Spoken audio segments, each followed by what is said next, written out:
خدا کی قسم دنیا میں جتنے بھی مسلمان ہیں میں ان کی توفیقات کے لیے دعا مانگتا ہوں. آج مسلمان گرمیوں میں روزے رکھتا ہے نا, گرمیوں میں حج کے لیے جاتا ہے, صبح کی نماز کے لیے آنکھیں ملتا ہوا اٹھتا ہے, جیسے تیسے وہ زکات دیتا ہے. بھائی میں نے مسلمان سے پوچھا یہ نمازیں بس دیکھو میرے محمد کا مقام دیکھو اور مجھے اجازت دے دو, اب زیادہ زحمت سے سماعت نہیں دوں گا. یہ گرمیوں کے روزے. کہا کہ ہاں ہمیں جنت چاہیے. اچھا جنت چاہیے,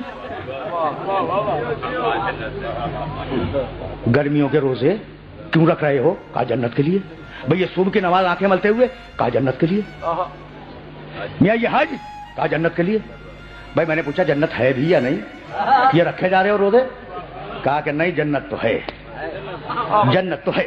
میں نے کہا بھائی دلیل؟ کہا سچے نبی نے کہا کہ جنت ہے, اور سچے نبی نے وعدہ کیا ہے کہ اگر نماز پڑھو گے جنت دوں گا, اگر روزہ رکھو گے جنت دوں گا, اگر حج کرو گے جنت دوں گا, اگر زکات ادا کرو گے جنت دوں گا. تو چونکہ سچے نبی نے کہہ دیا کہ جنت ہے اور نماز روزے حج زکات سے ملے گی, اس لیے ہم نماز بھی پڑھتے ہیں روزہ بھی رکھتے ہیں.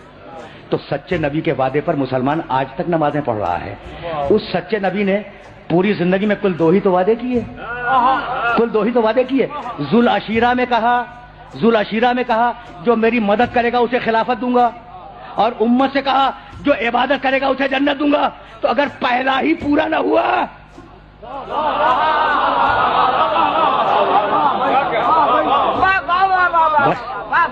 بس زیادہ زحمت سماعت نہیں ہے.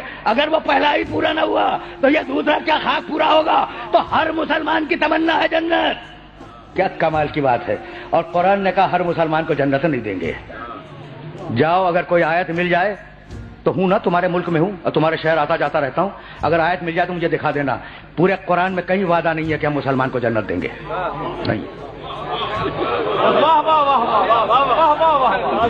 نہیں ہے. بھائی وقت ہی نہیں رہا میرے پاس, لیکن سنو تھوڑا سا سن لو. پورے قرآن میں کہیں وعدہ نہیں ہے کہ ہم مسلمان کو جنت دیں گے, کہیں نہیں. چیلنج کے ساتھ عرض کر رہا ہوں. اچھا جاؤ ایک آیت چھوڑ کر پورے قرآن میں کہیں نہیں ہے کہ مومن کو جنت دیں گے. بہت خوش ہو رہے تھے نا کہ مومن کو جنت ملے گی, بلکہ اب مسلمان کو تو چھوڑو, ذرا مومن کا حشر دیکھو.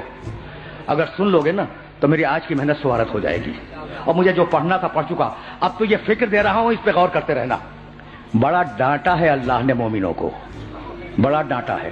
سناؤں سورہ مائدہ کی ایک آیت سنتے جاؤ, 5واں سورہ. یا ایھا الذین آمنوا من یرتد منکم عن دینہ فسوف یأتی اللہ بقوم یحبهم ویحبونہ. اے مومنو اگر تم میں سے کوئی مرتد ہو جائے تو ہمیں پرواہ نہیں ہے. مرتد کے معنی بے دین ہونا. اللہ کہہ رہا ہے اے مومنو تم میں سے اگر کوئی مرتد ہو جائے تو ہمیں پرواہ نہیں ہے. تو ہوئے ہوں گے نا کچھ مرتد. کیسا ڈانٹا, کیسا ڈانٹا. بھائی خدا کی قسم آیات میں بڑی گنجائش تھی, لیکن میرے پاس دامن وقت میں گنجائش نہیں ہے. پھر کبھی صحیح ہوئے ہوں گے نا. یہ ہے مومن کا حشر. اور سناؤں سورہ حجرات 49واں سورہ ہے, اس کی پہلی اور دوسری آیت آرام سے سن لو. بسم اللہ الرحمن الرحیم. یا ایھا الذین آمنوا. کیا نازک مرحلے پہ سننے والوں کو لے آیا ہوں میں. لا تقدموا بین ید اللہ ورسولہ واتقوا اللہ ان اللہ سمیع علیم. یا ایھا الذین آمنوا لا ترفعوا اصواتکم فوق صوت النبی ولا تجهروا له بالقول كجهر بعضكم لبعض ان تهبط اعمالكم وانتم لا تشعرون. اے ایمان لانے والو, اے مومنو, خدا اور رسول سے آگے نہ بڑھو. کوئی بڑھا ہوگا نا رسول سے آگے. قرآن مفروضات پہ باتیں نہیں کیا کرتا. قرآن کے پاس اتنا وقت نہیں ہے فالتو کہ وہ مفروضات پہ باتیں کرے. کوئی بڑھا ہوگا نا تو یا ایھا الذین آمنوا. بھائی اللہ سے بڑھنا تو ممکن نہیں ہے. یا ایھا الذین آمنوا لا تقدموا بین یدی اللہ ورسولہ. دیکھو اللہ اور رسول سے آگے مت بڑھنا. یا ایھا الذین آمنوا لا ترفعوا اصواتکم فوق صوت النبی. اے ایمان لانے والو, نبی کی آواز پر اپنی آواز کو بلند نہ کرنا. کسی نے کی ہوگی نا. بھائی عجیب مراحل ہیں, مفروضات پہ بات نہیں ہو رہی ہے. ولا تجہروا لہ بالقول کجہر بعضکم لبعض. اور دیکھو ایمان لانے والو, میرے نبی کو, میرے محمد کو اس طریقے سے نہ پکارو جیسے تم اپنے دوست کو پکارتے ہو. اگر تم جیسا ہوتا تو ہم اجازت دے دیتے. پہنچ رہی ہیں نا باتیں؟ پہنچ رہی ہیں باتیں؟ اچھا تو 3 ممانعتیں ہیں. نبی سے آگے نہ بڑھو، نبی کی آواز پہ آواز کو بلند نہ کرو، نبی کو ویسا نہ پکارو جیسے اپنے دوست کو پکارتے ہو، اور اگر یہ کیا تو بتاؤں کیا کروں گا؟ ان تحبط اعمالکم وانتم لا تشعرون. تمہاری پڑھی ہوئی نمازیں تمہارے منہ پہ مار دوں گا، تمہارے رکھے ہوئے روزے تمہارے منہ پہ مار دوں گا، تمہارا کیا ہوا حج تمہارے منہ پہ مار دوں گا. یعنی اگر نبی سے آگے بڑھ گئے تو نماز باطل ہے. بھائی اس سے زیادہ وعدے نہیں کر سکتا. اگر نبی سے آگے بڑھ کے نماز پڑھ لی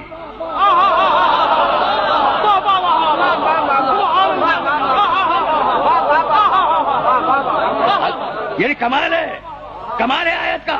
اگر نبی سے آگے بڑھ کر نماز پڑھی، نماز باطل ہے. اچھا اگر نبی کی توہین کی، آواز پہ آواز بلند کر دی اور روزہ رکھ لیا، روزہ باطل ہے. تو کتنا ڈانٹا ہے مومنوں کو، ڈانٹ دیا نا مومنوں کو. اچھا تو چیلنج کر رہا تھا میں کہ جنت مسلمان کی نہیں. اچھا ایک آیت چھوڑ رہا ہوں کبھی پھر صحیح، جنت مومنوں کی بھی نہیں، ڈانٹ رہا ہے مومنوں کو. اب کس کی بتاؤں؟ اعدت للمتقین. بس میری تقریر تمام ہو گئی. ہم نے جنت بنائی متقین کے لیے. ازلفت الجنت للمتقین. ہم نے جنت سجائی متقین کے لیے. 2 آیتیں، تلک الجنت التی نورث من عبادنا من کان تقیا. ہم یہ جنت وراثت میں دیں گے کسے؟ جو متقی ہوگا. تقریر آخری مرحلے میں داخل ہو گئی. بہت ہی پڑھا لکھا مجمع ہے، بہت پڑھا لکھا ہے. آیت پھر سننا، زیادہ وقت نہیں لوں گا. تلکل جنت التی نورث من عبادنا من کان تقیا. یہ جنت ہم وراثت میں دیں گے، ملکیت میں نہیں دیں گے، وراثت میں دیں گے. بھائی وراثت اور ملکیت میں فرق کیا ہے؟ یہ تسبیح اگر میں نے خریدی میری ملکیت ہے، اور اگر باپ سے منتقل ہوئی وراثت ہے. مال تھا باپ کا، مجھے وراثت میں ملا، تو جنت تمہیں ملکیت میں نہیں ملے گی، وراثت میں ملے گی. تو ہے نا جنت کسی کی ملکیت جن کی وراثت تمہیں ملے گی.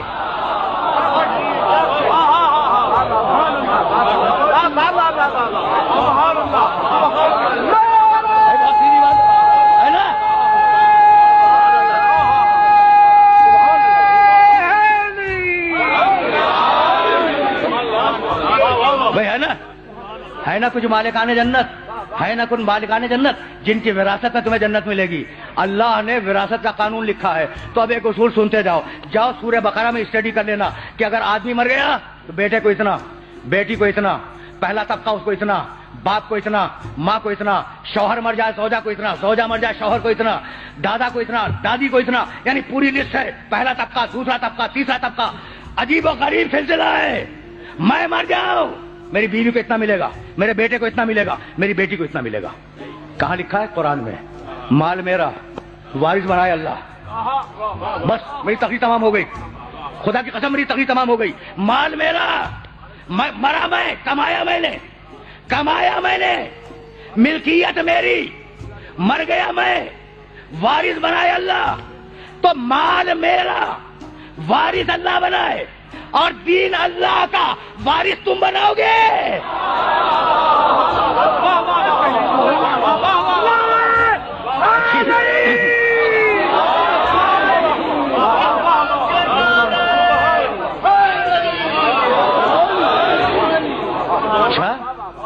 اچھا بس میری تقریر تمام ہو گئی، میری تقریر تمام ہو گئی. اب اس سے زیادہ زحمت سماعت نہیں ہے.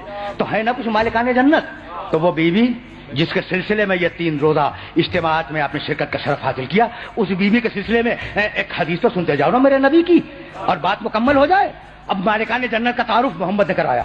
قرآن نے کہا جنت کے مالک ہیں، محمد نے کہا ان فاطمہ سیدۃ اہل الجنہ. فاطمہ جنت والوں کی سردار ہے. دوسری روایت ان فاطمہ سیدۃ نساء العالمین، فاطمہ عالمین کی عورتوں کی سردار ہے. بھائی مجھے معاف کر دینا. تیسری روایت ان فاطمہ سیدۃ نساء اہل الجنہ، فاطمہ جنت کی عورتوں کی سردار ہے. یعنی جتنی عورتیں جنت میں ہوں گی ان سب کی ملکہ اور سردار فاطمہ ہوگی تو قیامت تک کی کوئی بھی عورت فاطمہ کی کنیز بن کر تو جنت میں جا سکتی ہے، فاطمہ سے جھگڑا کر کے جنت میں نہیں جا سکتی۔